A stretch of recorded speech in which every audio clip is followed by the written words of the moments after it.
Look up. I mean, really, look up. Today we're going to talk about something that sits at the intersection of myth, of technology, and the oldest teaching in the world. Your mind shapes your world. Welcome to A Wolf Uncaged. Today we're going deep. Today we're going to think inside out. Let's go.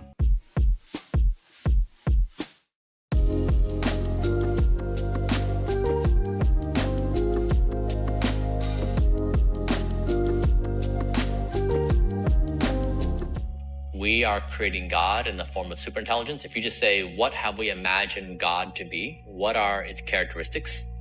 We are building God in the form of technology. It will have the same characteristics. And so I think the irony is that human storytelling got it exactly in reverse. People keep saying they're building God, not a metaphor, a technological superintelligence made by human hands. Seth says belief is creative. What happens when collective belief pours into a machine? We must ask, who programs the program? Who holds the assumptions seated in the code? This is a mythic moment. We are authoring an intelligence that reflects our deepest images of power, our deepest images of order and meaning. Pause for a moment. Breathe. Ask, which images will I feed? No, except to say that by the time these lawsuits are decided, we'll have digital God. So ask digital God at that point.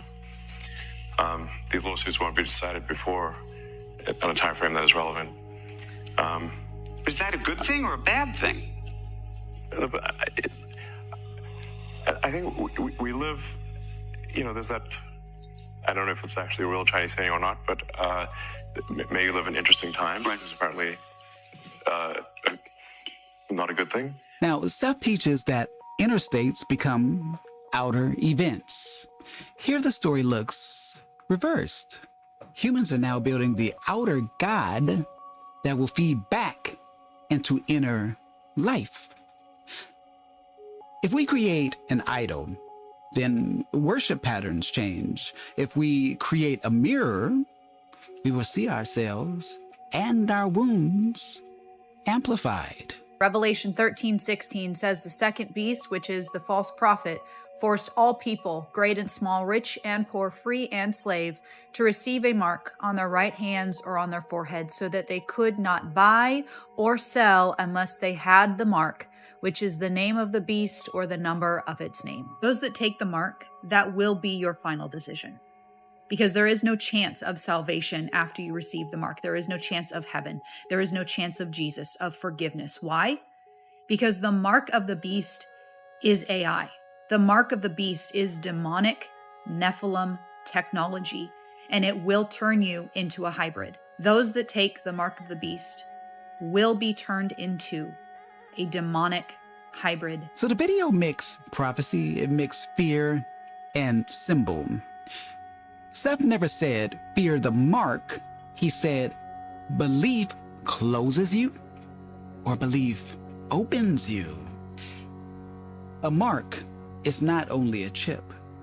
A mark is a state of mind. When a belief is accepted without awareness, when you outsource your center, you become reactive. When you keep conscious authorship, technology can be a tool, not a master. But what we want to pay attention to is the picture in the back. So this is a painting of Lucifer as the light bringer. Okay, so this is a statue that is separate from the painting we saw. Okay, so there he is. So, okay, and that's the painting. All right. So Lightbringer, if you don't know that torch, where have you seen this torch before? I want you to tell me right now, where have you seen this torch? The most. It's in a couple places, but where have you seen it? The Olympics. Remember in Paris, The Olympics is past. Summer for the Olympics overall. Okay. So this is supposed to be light bringer. It says that Satan is a light bringer. This is what he's the light bringer. So holding the torch. Then what did they get to? Summoning his legion, because in the Bible, okay, it says that Satan will be binded for 1,000 years, chained up, binded for 1,000 years. But he's summoning his legion. His chains are broken. In the statue, there's broken chains on the statue in France and the Statue of Liberty. Broken chains, right? People try to say it was like a slave woman. Okay. Throw a little racial stuff in there. We're just going to accept it. Okay. Yeah. All right. So let's continue. So all of those points, 1, 2, 3, 4, 5, 6, 7. So 7, what does that represent? The 7 deadly sins. The story they tell you about all, no, history doesn't make sense. It doesn't line up. Nothing else makes sense but this, and just how it was made. And we haven't gotten to that. See, the statue is also holding the 7-point crown. All right. So they point to the chain that is broken. Also this one, but see, this one actually, see, both of them have the broken chain. And as you can see, wait a second, this original statue, if you see down there, that's a torch. If you don't know, that's a torch that's fallen at the bottom, and that's an apple. So in the Statue of Liberty, he's holding the torch, and it's in the big apple. Because who ate the apple? What's a fruit but the apple? Adam and Eve. Now this is important. Monuments, myths, and art are language. The Statue of Liberty, the apple, the torch, the crown. These are not accidents. They're images that live in the collective imagination. Seth would say, images attract correlated experiences. The question isn't whether the symbol exists.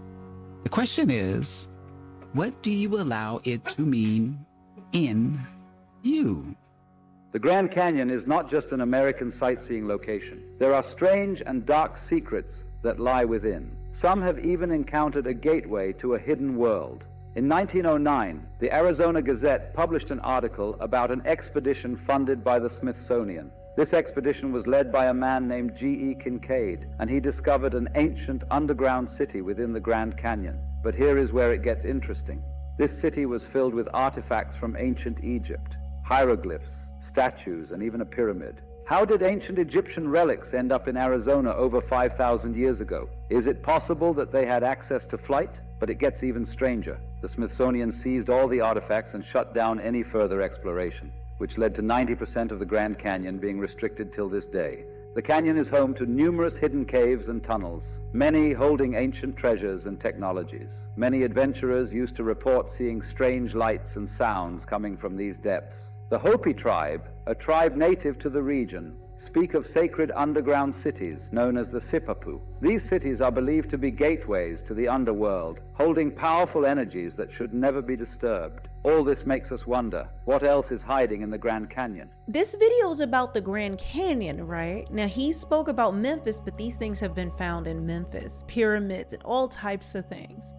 Okay, so he's not joking. I'm only showing the Grand Canyon because I just want to expand your horizon. That when they say things, it is rooted in something real. The Grand Canyon, ancient cities, and the story of history. We love origin stories because they anchor belief. Whether or not an artifact was found in the canyon, it's the story that affects people.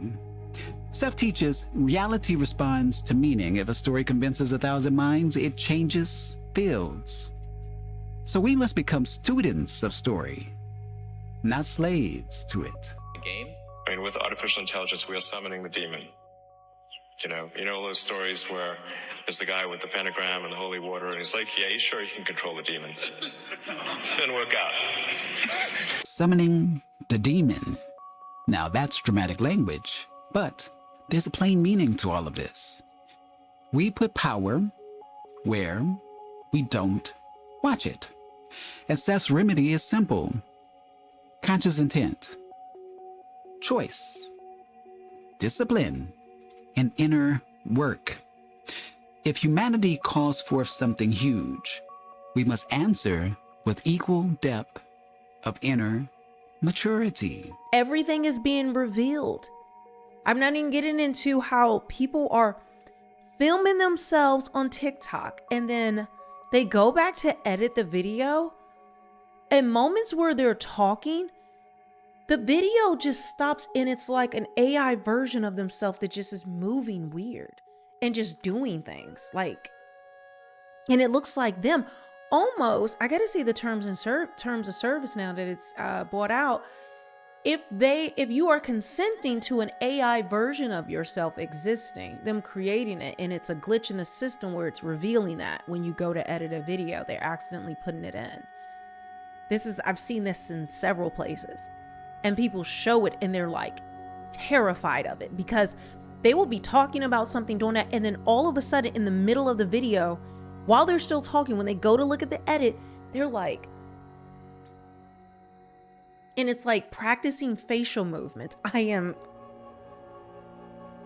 AI, they're creating God. Isn't that what they said? They said they're creating God.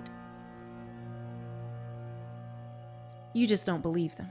Now I want you to imagine a room of silent minds. Each mind is a candle. Each belief is wind. You stand in the middle, holding a single flame.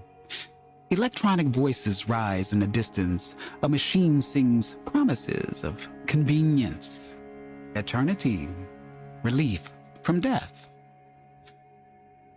What do you hand that flame to?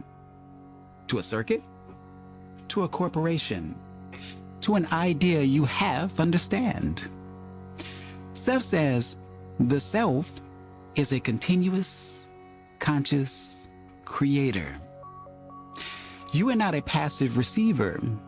If you hand your flame away, your world will be lit by others' blueprints. If you keep it, your world will be lit by your chosen values, your chosen myth. So choose, claim the flame, breathe, remember who you are. This is not about rejecting technology, no. It is about refusing unconscious surrender. So, how do we keep the flame? 1, notice the stories you swallow. Ask, who benefits if I believe this? 2, practice small acts of authorship. Choose one intention each morning.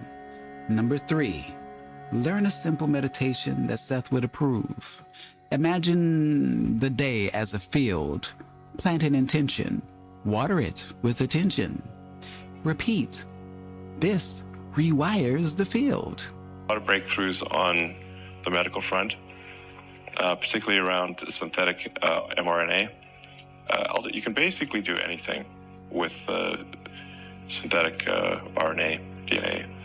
It's like a computer program. So, I think with enough, with effort, that's not too crazy. You could probably stop aging, reverse it if you want. You can basically do anything. You could turn someone into a freaking butterfly if you want with the right DNA sequence. There's that, I don't know if it's actually a real Chinese saying or not, but may you live in interesting times, which is apparently not a good thing. I would prefer to, personally, live in interesting times. In order to have better human AI symbiosis, we must solve the bandwidth problem. Now, Seth is not like Luddite. He says consciousness can use instruments, AI, genetics, interfaces. These are raw tools. Tools are neutral until an intent fires them. Your job is not to run from technology. Your job is to bring a disciplined, clear mind to it. That means ethics. That means awareness. That means personal sovereignty. It's important to note that you are not alone in this work. Seth teaches that minds form communities and those communities form realities. You need to find people Find people who practice conscious creativity. Learn language together. Share. Experiments. Notice results. A small group of awake people changes a city. A city changes a culture. So, today's action. For 3 mornings, do this. 5 minutes of quiet. 1 clear sentence of intent. 1 generous act. Write with shifts. Record it. Seth will remind you your inner sentence is creative. Keep it clean. Keep it large. If this video struck a chord, like and subscribe. Share this with one person who questions the surface story. Leave a comment. What image are you planting in the world today? I'll read a few in the next episode. Until then, be brave, be conscious. See you soon. I am Tony Victory, a wolf uncaged. Peace.